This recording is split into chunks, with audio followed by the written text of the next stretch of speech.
That was a very good speech. Thank you very much. Great job. Thank you, Steve.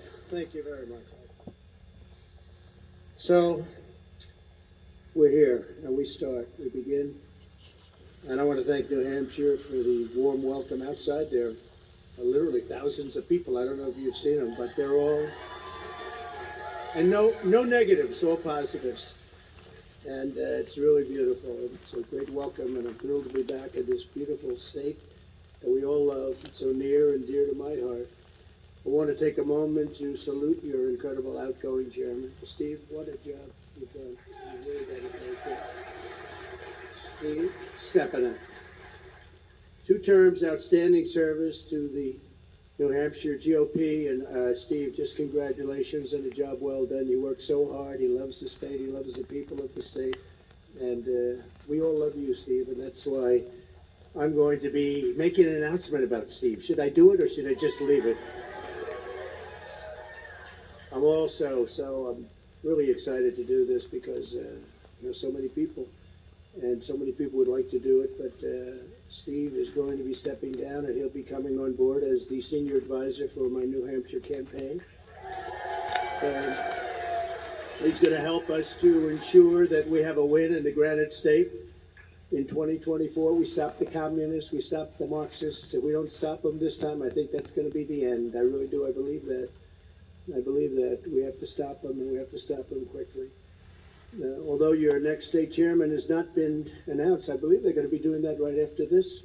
I want to congratulate both candidates, Lou and Chris, 2 incredible guys, for having the courage to step forward and serve. You'll be hearing about that shortly. Let me also thank the New Hampshire House Speaker, Sherm Packard. Sherm? Yeah. Nice-looking guy. Central casting, very good. Isn't it, really?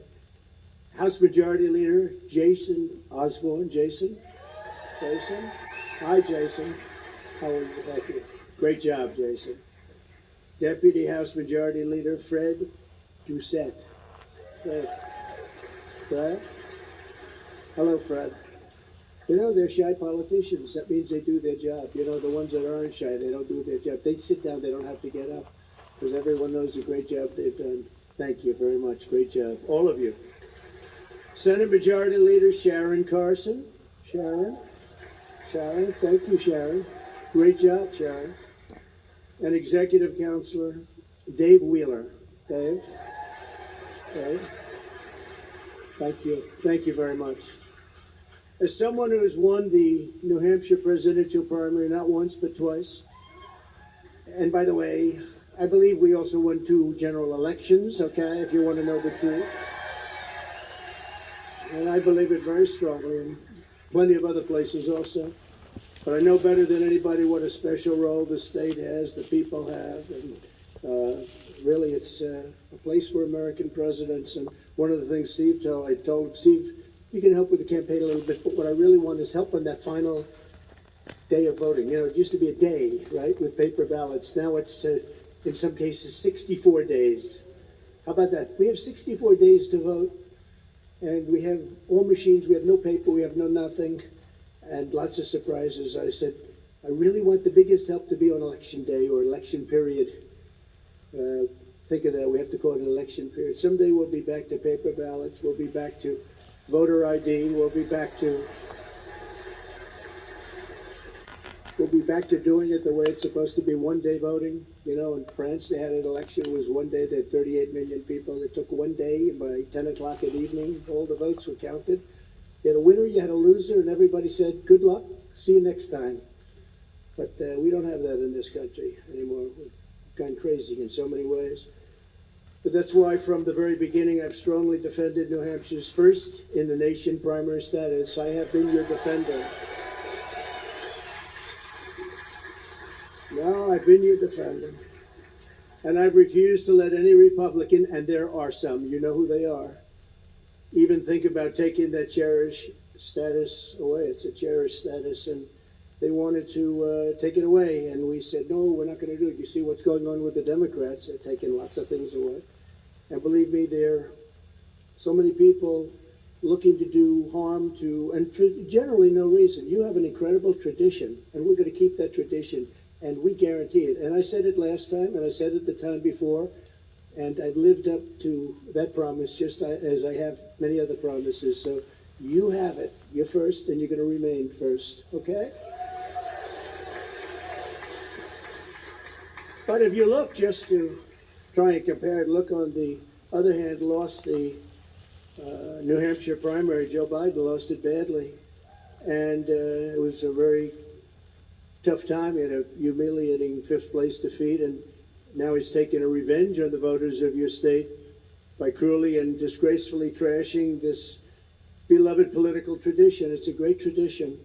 And I hope you're going to remember that during the general election. Don't worry about it now, just general election. You're going to remember that he took it away. He took it away. He's going someplace else. You know about that. Now, maybe that'll be stopped legally or through the courts. I don't know, but he wants to take it away from New Hampshire. I stand before you today and make this solemn pledge. When I'm back in the White House, I will ensure that New Hampshire remains the home of the first-in-nation Republican primary for many, many years to come.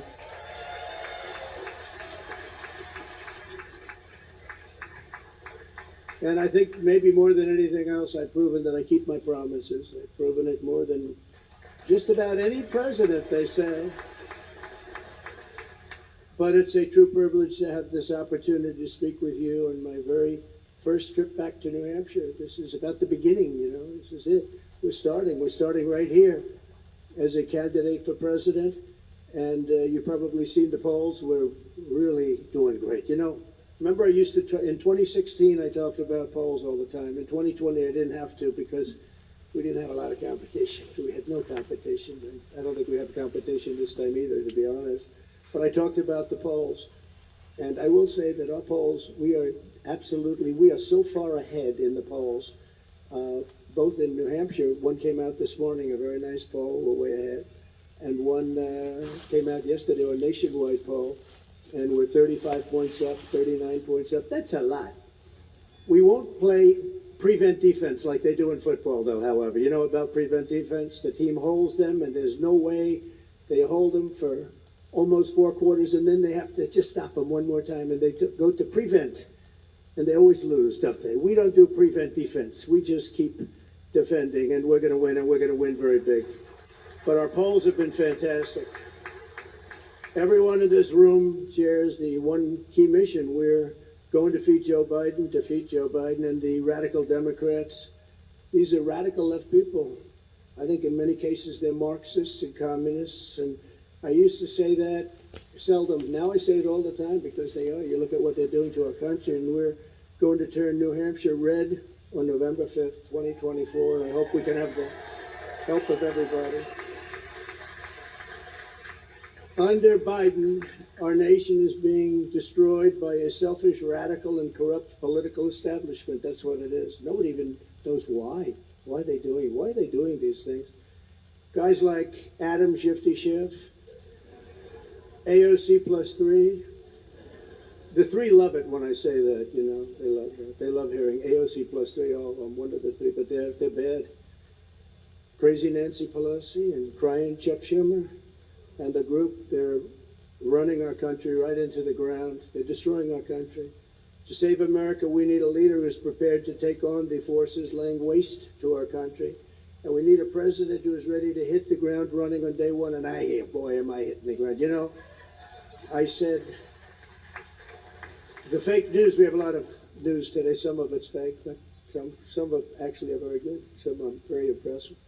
But they said, when I announced, I just want to put my cards on the table. Like, you know, we're playing that very big game right now, the biggest game of all, because it involves the country and the survival of the United States of America.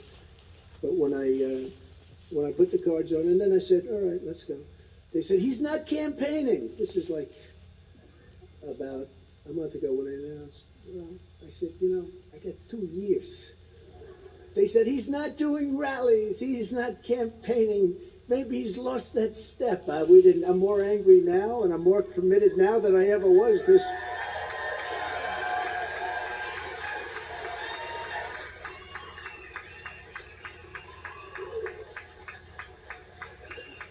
No, I read a story. I read a story where they talked about why isn't he out there? It was like on a Friday night, and then I actually did something that night, little low key stuff, and there was lots of work. We had great people with us, amazing people that I've met and really gotten to know. Because as a non-politician, I didn't know anybody. I went to Washington. I tell the story of driving down Pennsylvania Avenue with our great First Lady, and I'm looking over and I'm saying, I saw the hotel that I built. It was very, very successful in Pennsylvania, and we had more police and more. I never saw anything like it. We're going down Pennsylvania, crowds are cheering and just going absolutely crazy. Motorcycles all over the place, hundreds of motorcycles. It's so beautiful, beautiful weather, beautiful everything. I looked at our First Lady, I said, do you believe it? I'm the President of the United States.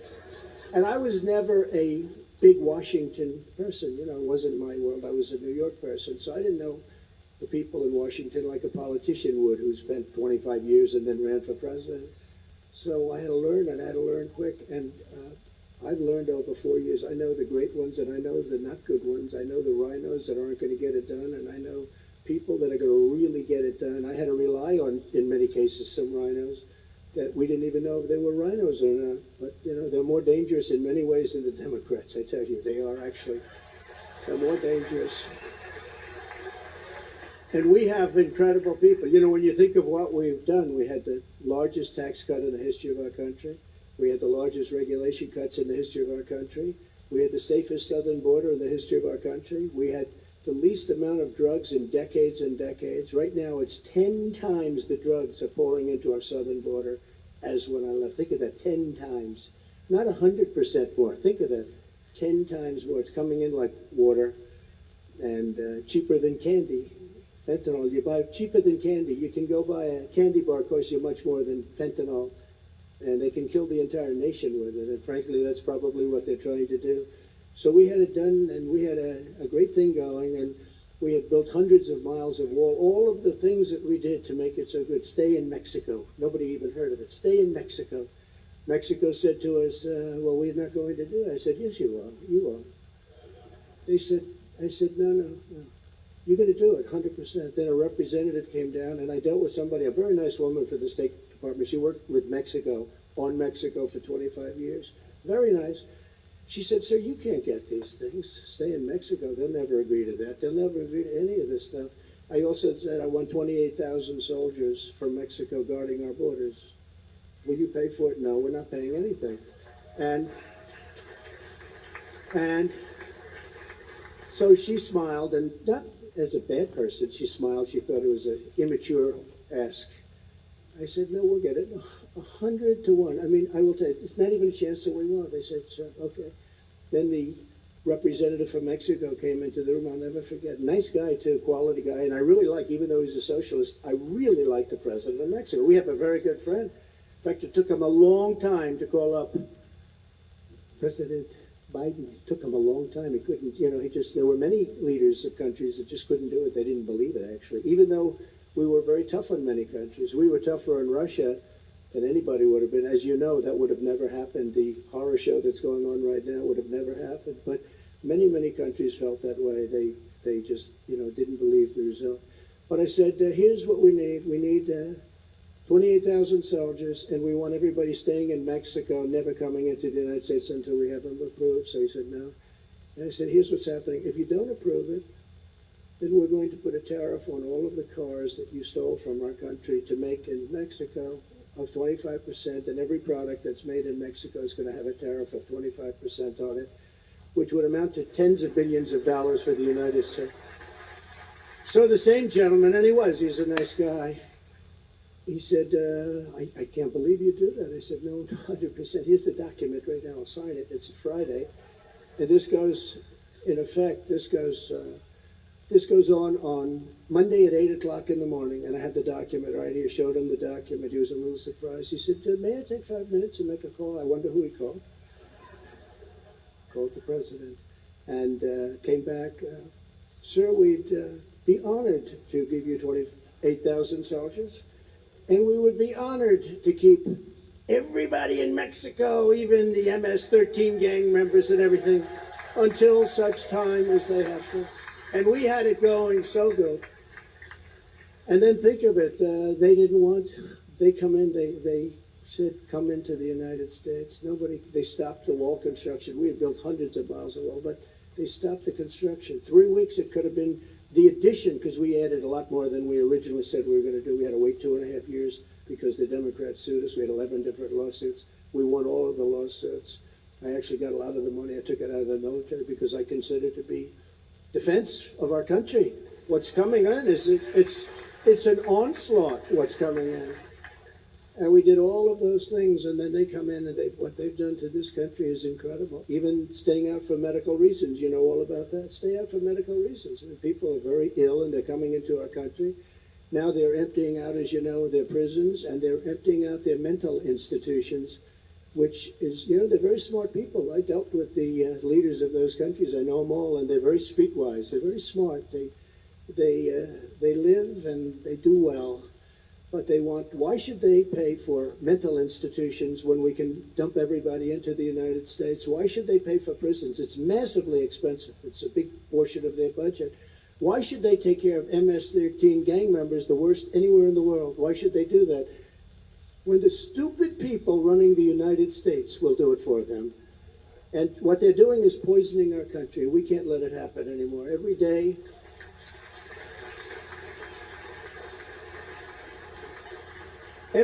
I think of the United States in a way. This never happened. This literally, I thought of this yesterday. And I said, you know, I'm coming up to a place that gets it. And maybe I should say it. And I went to what do you think? I went to a couple of people that have been with me a long time. It's sort of strange. But I think of the United States. Every day is April Fool's Day.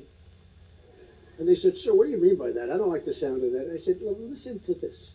And I just gave a couple of ideas. We have open borders when they should be closed. It's April Fool's Day. We have prisoners, people from, as we just said, mental institutions and terrorists being dumped into our country when they should not be accepted. April Fool's Day, right? Who would do that? Who would do this? Who would allow prisoners in? He goes, Biden. He said, Brandon. You're both right. We have no voter ID when everyone wants voter ID. Even at the Democrat National Convention, they had a card on the front of them that was like bigger than their chest, with the exception of some people. They had a card. It had everything, pictures, everything, but not for the United States votes, right? So think of it. No voter ID when everyone wants it. Even the Democrats, they did a poll. 88% of Democrats want voter ID. They don't want, because they want to cheat. That's what they're best at. We have a woke military that can't fight or win, as proven in Afghanistan, and we rebuilt the entire military, but we lost, unfortunately, $85 billion of it to Afghanistan, where we stupidly gave $85 billion to these people, and we had them in check. We had them totally in check. Abdul, the head of the Taliban. Why are you speaking to him, sir? Who else do I want to speak to?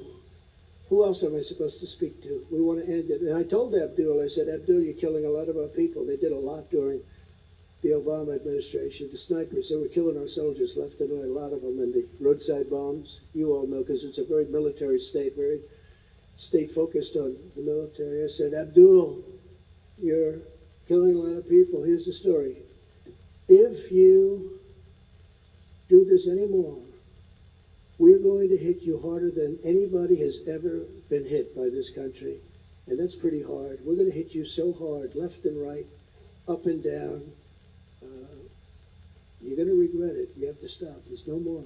No more. This is over a telephone conversation. Can you believe it? And yes, Your Excellency, I do understand. He called me Your Excellency. I wonder if he calls Biden. He's still there, by the way, Abdul. I can't believe his luck. Did he get lucky? Did he get lucky? And we were getting out because it was time, 21 years, right? We were getting out, but we were going to get out with pride. We were going to get out. We were going to take our military out last, not first. We took our military out. And once we took the military out, they had opened. I could just see Abdul, tough, smart guy, sitting there. Sir, they just took the military out. And he looks at the guy, probably said, this guy's the stupidest guy. That can't happen. They did. They took the military out first. And we left. Right now we have many, many hundreds, maybe thousands, but hundreds of American citizens their stuff. But we didn't take the equipment out, and we could have taken it out easy. And I had one of our generals that's currently there say to me, "Sir, I think it's cheaper to leave the equipment than to take it. $85 billion. And I said, "What do you mean cheaper? We have brand new airplanes over there. You mean it's cheaper to leave a $100 million aircraft, the latest and the greatest, the helicopters, brand new Apache helicopters, hardly used. It's cheaper to leave it than to fly." "Yes, sir." That's when I knew that this guy wasn't too good. I said, "Listen, so you think it's better than we could give it a half a tank of gas, fly it to Pakistan, and then take it over here, right? Let it fly its way over, a couple of gallons extra, little bit of extra fuel, jet fuel, which today you can't get, by the way. Today he might be right. You can't get it because of us. But think of it. I said, "You think it's better just to slave it?" "Yes, sir, I think so." So we left them 700,000 rifles of the best.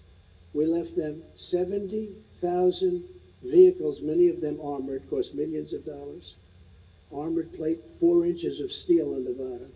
You can imagine what they cost. 70,000. I don't know if anyone's in the car business, but I have a friend who's very big in the business. I said, "Did you ever have a car lot with 70,000 cars?" He said, 70,000? If we have 200, we consider that oversupplied. I said, 70,000. Think of it. And binoculars, they never fight. You know, they're very good fighters, the Taliban, but they never fight at night because they don't have binoculars. We have given them brand new, thousands of binoculars, better than what we have, far better than what we have, because they're brand new, they're the best. And they are now one of the biggest sellers of arms to other countries because they have so much. You can't possibly use that much. 700,000 rifles and rifles and guns, they call it. 700,000, mostly brand new. You know, brand new stuff. We just dump it over there, and many other things. So this is what happened. So that's April Fool. We have a military that has to get back on track, and they don't want to. We proposed mandatory electric stoves and electric cars when everyone wants at least the option of choice. Because gas stoves cook better, and gasoline cars go a lot longer. I have a friend who got an electric car. After 2 hours, he's like, "Where the hell do I get this thing? Where do I get electric, please?"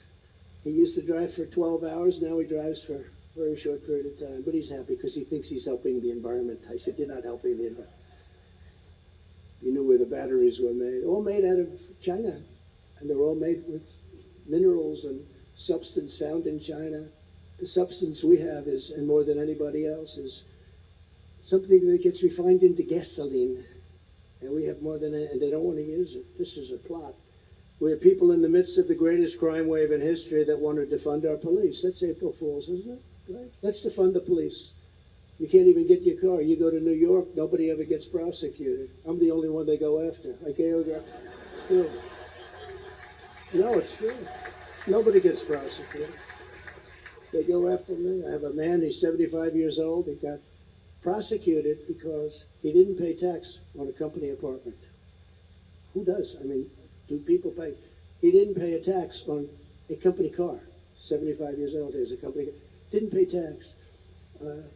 I guess didn't pay tax on the education of his grandchildren. I paid for the education of his grandchildren. I have a lot of money. I paid for the education. They want to put him in jail. They put him in jail. Can you believe this? These crimes, fringe benefits, it's called. These crimes have never been prosecuted before. To the best of our knowledge, we've never seen anything like it. Only if it's somehow Trump related. Think of it. Didn't pay tax on the use of a company car. Most people wouldn't even know where to begin. What is it? Well, how much is the car? Think of it. Never been charged before that we know of. And they charged him criminally. And they put him in jail. And it's a disgrace to our country. And he's a fine man, never had a problem. I don't think he ever had a parking ticket. And it's never happened before. How sad is it?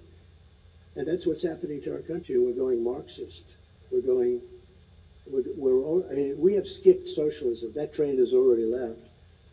But we have men being encouraged to compete against women in sports.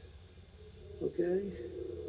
Now think of it. You know the story I tell about the swimmer, where this great champion swimmer wants to win this race. She's worked so hard all her life, and she's looking up and down about. She's seen the same girls and women that she's fought and swam against, and then she looks to the right, same thing, but there's this giant standing right next to her, and he hurt her very badly because he went by her so fast that she suffered massive windburn during the race. The whole thing. I think he beat her by, 36 seconds, right? If you win by, she wanted to win, she could win by 1/8 of a second, she's going to win. She's worked all her life for this. All her life. She's going to win by 1/8 of a second, she's going to set the U.S. record. She's a great athlete. He beat the record by 38 seconds. That's not right. That's not right. We have Antifa and BLM who hate our country and burn down our cities, and they're protected by law enforcement while we put great American patriots in jail and destroy their lives, right? It's an unbelievable situation. We're begging foreign nations for oil when we have far more oil than they have. I call it liquid gold that's under our feet. We decide to stop drilling oil as it hits an all-time high. It hits the all-time high. Highest ever. We're going to stop drilling. Think of it. It's supposed to be the opposite. See, this is, again, it's April Fool's Day. Who would do that? We have some friends of mine who are great business people. You get a lot of good business people up here. But they hear that when the price goes high, that's when they start. No, the price hits an all-time high. And that was the day where he said, no drill, we're not going to drill. We're going wind. Let's kill all the birds. Let's destroy our plains and our beautiful oceans and seas and everything else. And then on top of it, we sell China millions and millions of barrels of cheap oil. We're selling it to China. We demand windmills be built on our oceans. We demand they go in our prairies and our mountains and our plains, only to realize that they're killing all our birds, and at a level that, you know, if you go out hunting and you happen to shoot a bald eagle, they put you in jail like for 5 years, right? They kill thousands of them with these windmills. Nothing happens. It's the most expensive and least reliable form of energy on our planet, extremely expensive. And the wind turbines are all made in China. Some are made in Germany, but most are made in China. We have a president whose son's laptop from hell gets taken over and exposes massive corruption like nobody's ever seen before. You think the father, do you ever hear this? Do you think the father was upset? Dad, I left my laptop in a repair shop, forgot to pick it up, and this repair guy went a little crazy when he saw what was on it. What's on it, son? Every crime that you've ever committed, Pop. Now, at what point does the father get angry? You know, like, this kid is not working out well for me. And then the FBI goes and convinces the media that it's Russian disinformation. Remember, they went over to see the people at Twitter and other media and other agencies also, but the FBI, can you imagine the good old FBI? It's hard to believe what's happened there. This is Russian disinformation. So if you hear anything about it, don't put it in, don't write, don't do it. Don't do it, you better not do it. Because it's Russian disinformation. It's not true. Even though they know that's a lie that they're telling them. And instead of doing that, they come after Trump. Let's go after Trump. Let's raid Mar-a-Lago. Nice, secure place, too. We have an FBI and Justice Department that does raid Mar-a-Lago in Florida. Placed under lock and key, a very, very powerful building, very secure, very thick walls. It was built, actually, as the Southern White House by Marjorie, Meriwether Post, and E.F. Hutton. They willed it over to the government. Jimmy Carter turned it back. He said it was too expensive. Can you believe it? And I say, thank you, Jimmy, I appreciate it. But they asked if we could do a favor. They saw the room. We're having very good discussions with NARA, which is always supposed to do. And we looked at the room. They asked us, would you do us a favor? They came down and looked at it. I told them, absolutely, go down and look. They looked at the room. They found everything in order. It was sealed. There wasn't stuff laying all over the garage floor. What a pigsty that place was, right? It's classified that. But they looked at the room. They made a request. Could you put on an additional lock? We had a strong lock. Could you put on additional? I said, absolutely. Let them put it on. Tell them we put on additional. And then they came in and they raided Mar-a-Lago after that. And we were having very good discussions with NARA, but of course NARA is very radical left. You know, they have red flag. I don't know, does anybody know this? It's a red flag, meaning danger.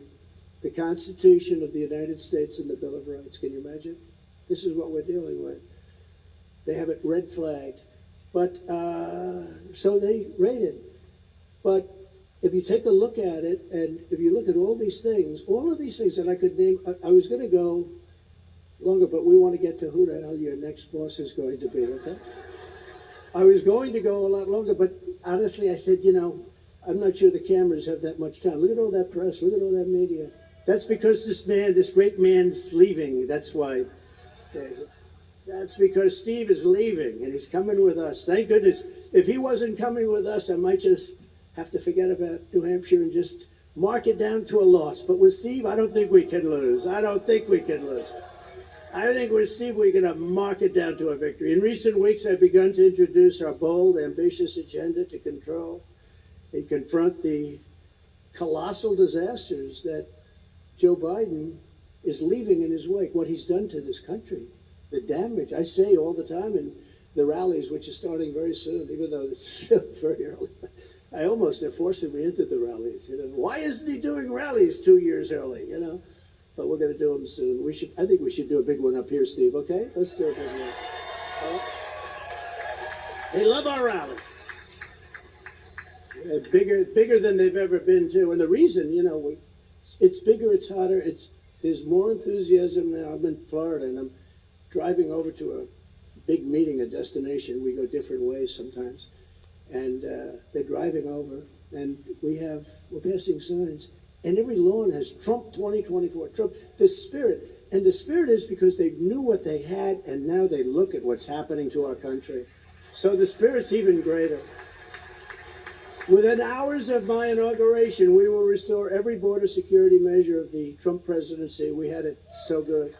To quickly achieve the most secure border in U.S. history again, just as we had 2 years ago. And I'll ask Congress to establish criminal penalties for any future administration that releases millions and millions of people that you don't want in our country. And I don't say that as a bad person. I have a bigger heart than anybody. But we don't want their prisoners, and we don't want people that are living in mental institutions, and we don't want terrorists in our country. We don't want it. We're going to be paying a price for a long time. We have to get them out. We have to get them out.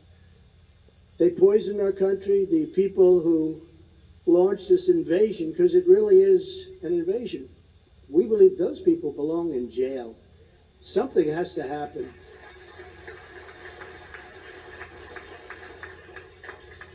You know, when they say conservative or liberal or Democrat or Republican or independent, it's really what people of common sense. It's not even conservative. It's just common sense.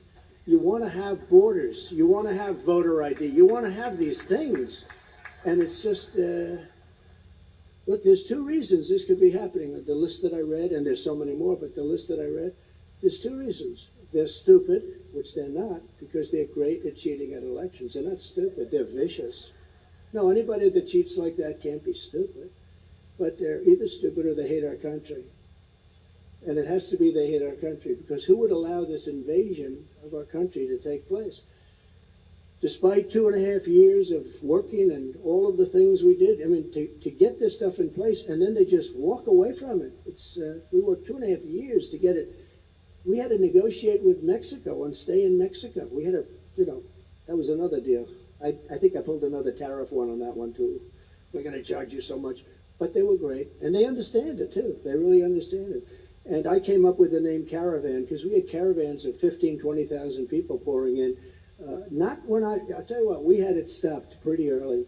But now if you look at these caravans, these are massive, massive caravans, and they have no idea who these people are coming into our country. They're walking in unabated. There's nothing, nobody's asking them about health. It's hard to get in. I have so many people, can you help me become a citizen? I say, yeah, go to the southern border, just walk across the line. I have a guy, rich guy, wants to become a citizen. And he's gone through everything. He's gone to school to study and this and that. He's been working for 11 years. He hasn't been able to pull it off, okay? And I finally said to him, you know, you've been working so hard. Why don't you just go down to Mexico and sort of start walking across our border? They'll take you gladly. They won't even talk to you. Now, how ridiculous is it? When you think people study and they work and they're on lists for years and years and years trying to come into our country legally, which we want all of those people we can get. Everybody agrees to that, right? But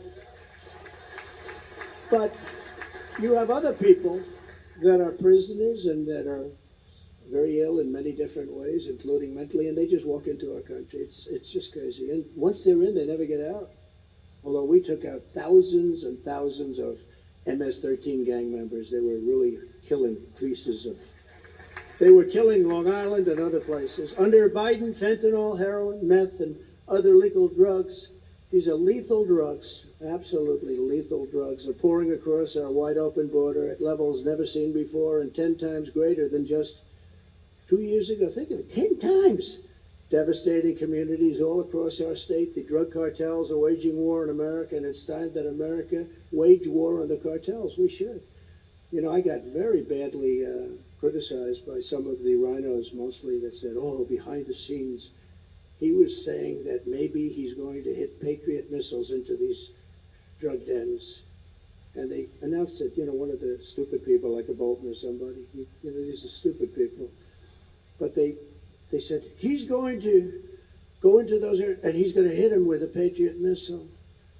And I said, oh, well, that's going to be a couple of days of bad publicity. Except everybody said, what a great idea that is. It's like my poll numbers went up. It's crazy. This is a crazy world we're living in, and we have to be very careful because we have a very fragile country. This is a very fragile place. Just as we destroyed ISIS, I destroyed ISIS in 3 weeks, that General Dan Kane. Raisin Kane. I said, what's your name? Sir, my name's Raisin Kane. Raisin Kane, when I went over to Iraq, because they said, why aren't we beating ISIS? Raisin Kane. He was central casting. Most of you heard the story, but he did a great job. And I was told in Washington by the Washington generals, I call them the television generals. They're not our real generals. We have great generals. We have a great army, great military. And I created Space Force, which is a big deal. Turned out to be very important. But General Raisin Kane, I said, what's your name? Sir, my name is Kane, sir, Raisin Kane. I said, I'm going to like you. Are you kidding me? Your name is Raisin Kane? This is it. Then I said, I was told it takes 3 years to get rid of ISIS, and maybe we couldn't even do it in that by Washington. That's why I'm over. I actually flew to Iraq to meet with the generals. Sir, we can do it in 3 weeks, sir. I said, no. Say it one more time. We can do it in 3 weeks. Well, why haven't they done it? Sir, they didn't do it because, I shouldn't say this, sir. In fact, I won't say it because, a military person's not supposed to say it. I said, why didn't you convince them to do it the way you want to do it? It's not my place to do, sir. I'm in the military and I have to take orders. And they came in from Washington, told us what to do. Even if I disagree with them, I have to take orders. I mean, I sort of understand that. I'm not sure I fully understand it because it doesn't seem to make a lot of sense. But militarily, I guess it does. I said, so General, what would you do different? I met him at the base of Air Force One with another general and a drill sergeant. These guys are all better looking than Tom Cruise. You got to see these guys. They are like perfect human beings. The pilots on Air Force One were landing in the desert. We're landing, and I'm saying, they told me, sir, turn off your lights, please. Why? An hour before landing, they said, please turn off your lights, sir. Why? Why would I turn off my lights? Because we're landing. I said, well, you mean we've spent $7 trillion in the Middle East and we can't land? After spending $7 trillion, and by the way, millions of people killed, if you include the other side, which I include. But we spent trillions and trillions. They said, turn off your lights. Then they come in, they not only turn off the lights, they put down the shades. It was so dark. So we're an hour out, and I went up to the front of the cockpit because I love going with these guys, seeing how great they are. You'd have best pilots. Best pilots fly Air Force One, the best. They take the best pilots. These guys are something. Anybody fly Air Force One in this room? No? Oh, I heard some guy over there. But the best pilots, so we're out there. And we're getting ready to land. He said, I said, Captain, I'm getting a little nervous. I don't see any lights. Where's your runway? Sir, it's right ahead. He said, I have pretty good vision, Captain. I don't see anything ahead. It's there, sir. And then you hear, you know, the mechanical, they call it a mechanical voice. It's a computer. Beautiful voice, actually. 1,000. 1,000 means you're at 1,000 feet. That's very low. That's like a 10-story building. 1,000, 900, 800, 700. I'd say, Captain. I said, I'm sitting back there trying to be, Captain, I don't see a runway up there. No, we're fine, sir. This guy, yeah, see the guy, crew cut, handsome as hell. I could take him to Hollywood tomorrow. If I was an agent, I'd make him a movie star. All of these guys. Like central casting. Everything is perfect, you know? Perfect. I don't think they ever had a problem in their life. So this perfect-looking guy with a perfect-looking co-pilot and perfect-looking people all over the place. I never saw so many people operate a plane, but these are minor details. That's why it's called Air Force One in the United States, right? We have 5 telephone operators. I might make 1 call, right? I'll call our First Lady. How you feeling? Everything good? Boom. They wait for me to make calls. So we're landing. We're getting 700. I say, so Captain, I say, sir, it's fine. And so 600, 500, 400. Then he goes 300. So now we're 300 feet over, which is nothing. And Captain, we're okay, right? Yes. Yes, sir. And then all of a sudden, 200, 100. I just closed my eyes. Bing, bing, boom. Land, perfect. No lights, nothing.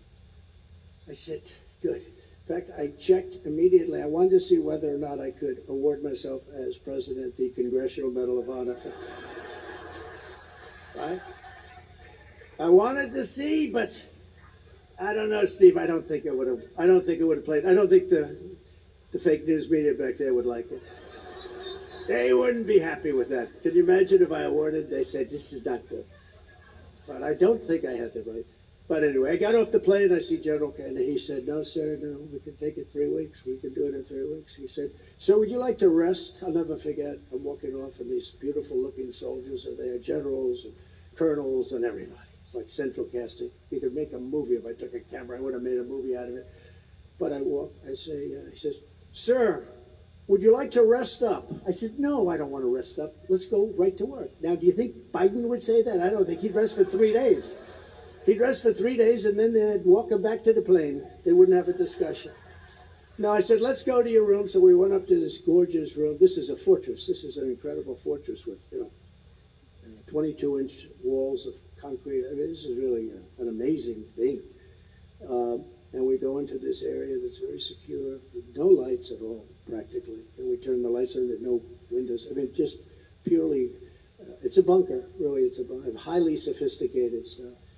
And I said, so why can you do it in such a short period of time when they told me in Washington they probably couldn't do it in 3 years? Well, sir, we'd do it differently. How would you do it differently? Well, they only attacked from this location, and we're very far away. By the time the planes got there, we had to pretty much turn back. We didn't have any time. But, sir, I'd attack them from the front. I'd leave from here. We have many other bases, temporary bases in many cases, but they have runways. That's all we need, sir, is a runway. We don't have that fancy. And I'd attack them, sir, from 7 different locations. We're fully equipped. And I'd hit them from the front, and I'd hit them from the back. I'd hit them from up top, and I'd hit them from below, sir. And they wouldn't know what the hell hit them.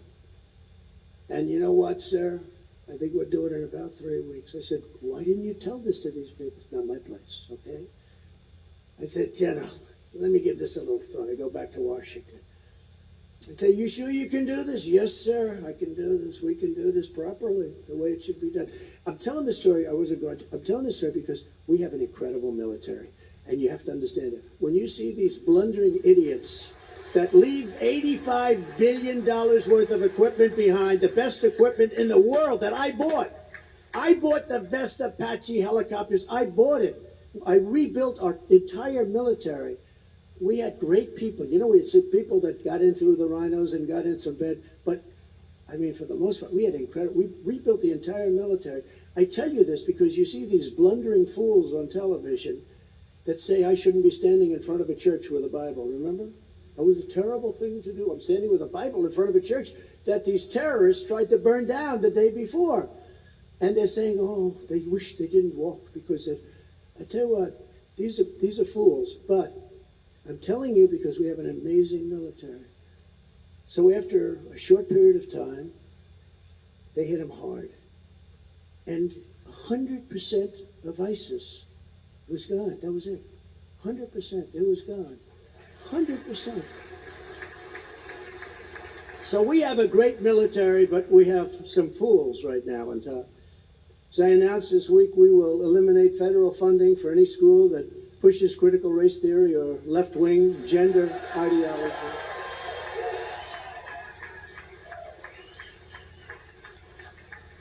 And I'll get for you parents' rights, including the direct election of principals by the parents. Wouldn't that a good idea? How simple is that? Common sense? The ultimate form of local control. You want to have the parents pick the principal and superintendents. And we'll keep men out of women's sports. We're not doing this anymore with the men out of women's sports. We're going to end that policy. That policy is prevalent. It's incredible what's going on. And you know, the amazing thing is that the women are afraid to speak up. So many of them. Every once in a while you'll see one, they're getting congratulated for having the courage. I don't know what takes courage, but it does. It takes courage because they get absolutely just decimated by just speaking up about something so basic as that. We'll end Joe Biden's war on American energy and restore American energy independence as we had it just 2 years ago. We were energy independent 2 years ago for the first time ever. And we were soon going to be energy dominant. And we were going to make so much money with energy that we were going to reduce your taxes even further. I gave you the biggest tax cut in history, bigger than Reagan's. And we were going to reduce it further. We would have paid off the debt of our country. We were going to be supplying Europe with energy, supplying everybody with energy, and they ended it. It's not even believable. I'll quickly rebuild the greatest economy in the history of our world. And the proven formula is really low taxes. I reduced the taxes, and we took in more revenue after I reduced the taxes. Everyone said, oh, you need the revenue. We took in more revenue. I also made it possible for companies to bring in trillions of dollars that they had overseas. They couldn't bring it in because bureaucratically it was too tough, and the tax was too high. They had to pay 40% tax. Who's going to bring the money? So they let it stay in Europe, and they let it stay in Asia, and they do things there. So we took in billions and billions and billions of dollars came back in, and they used that money to build in our country. We will end the Chinese imports of essential goods and replace them with products made in America and made in New Hampshire, by the way. And I will force China to sell any current holdings in the United States that puts our national security at risk. They're buying land right next to our very important military areas. I took in hundreds of billions of dollars in taxes and tariffs from China. Think of that, hundreds of billions of dollars. I gave $28 billion to the farmers because they were treated so badly. I know it's just peanuts compared to what I took in. The farmers love me. You go to Iowa, those farmers, they better love me. But you have some wise guy come in and say how great he is for the farmers. No, I don't think they would buy it. Took in $28 billion for the farmers. I gave them checks, split it around. Everybody got, because what China did to the farmers was incredible. And we brought many businesses back from China because of what I did with the taxes and tariffs. It gave an incentive for them to come back. And no other president has ever done anything like it. And no other president. I took in hundreds of billions, think of that, billions, not millions, billions of dollars. Took in hundreds of billions of dollars from China. Not one other president took in 10 cents, not 10 cents. They never had the courage to talk 10 cents. And I got along great with President Xi, but he understood that. We understood what the game was. And then when COVID came, I didn't get along because I said that was too much to bear. That was just too much what they did with the Wuhan lab. It came out of the Wuhan lab, and I said that for a long time. It came right out of the Wuhan lab. We'll crack down hard on violent crime, investigate radical left-wing prosecutors. These are radical left-wing prosecutors who just are absolutely horrible, horrible people. And if necessary, use federal assets in Democrat-run cities to restore law and order. You know, the Democrats are supposed to do that. You have to get their permission in theory to go in. Next time, it's one thing I would do different. I did it for a reason. I wanted to show how bad they would be, and they were just so bad. Seattle, they took over Seattle. Minneapolis, look at that how about they took over the police station? And then ultimately I said, I don't care, we're sending in the National Guard. We sent it in. But you're supposed to wait for the governor or the mayors to ask for approval, and I wouldn't wait very long, I will tell you that. I did it the right way. The one thing that I have shown how bad they are and how dangerous they are, because they would never call. They could have a city or a state taken over and they would not call for military help. But we came into, as an example, Minneapolis. We remember that 7 days it was going, and then you have CNN saying, not much is happening, and the reporter behind him, the whole city's burning down. Do you ever see that? We're here, there's been some minor skirmishes, not bad. Behind him, the entire city is like in flames. So I'll support a constitutional amendment to impose term limits on members of Congress. It's time. It's time. And only a non-politician would do that. A lifetime ban on lobbying by former members of Congress, because I see the things that are happening. And also cabinet members. And a ban on members of Congress getting rich by trading stocks with insider information, like Nancy Pelosi and her husband.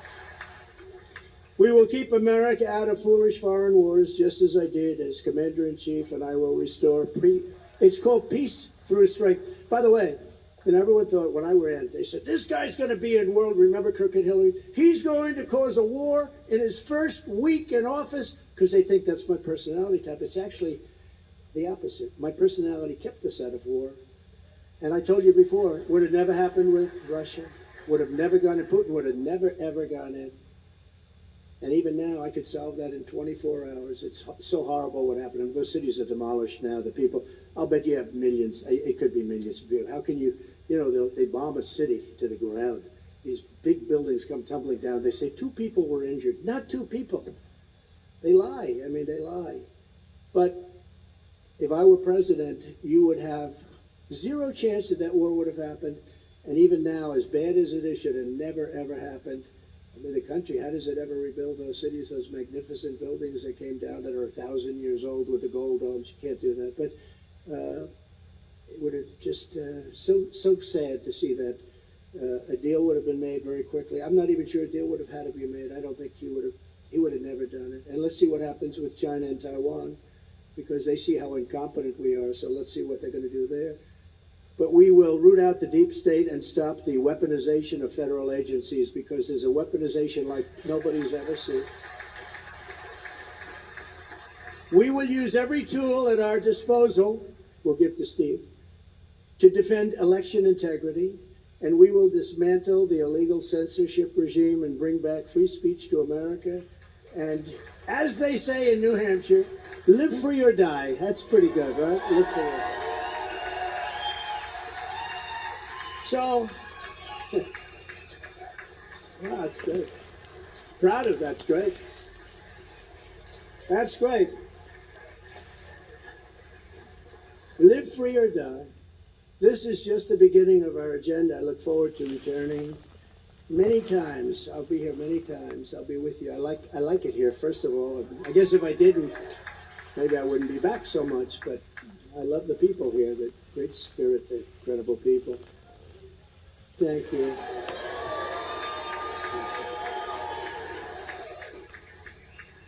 Who said that? Who?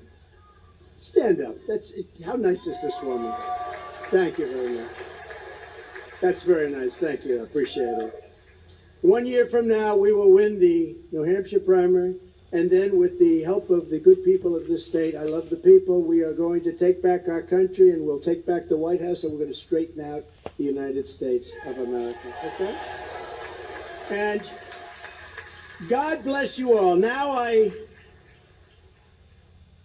going to be reintroducing Chairman Stepanek, who is going to do a very important thing. He's going to make an announcement, and the announcement is who is going to be the next New Hampshire GOP chair. So whoever that is going to be, I'm going to immediately start treating him very nicely, because he'll have a big impact on the election. Ladies and gentlemen, thank you very much. Steve, you take over. Thank you very much.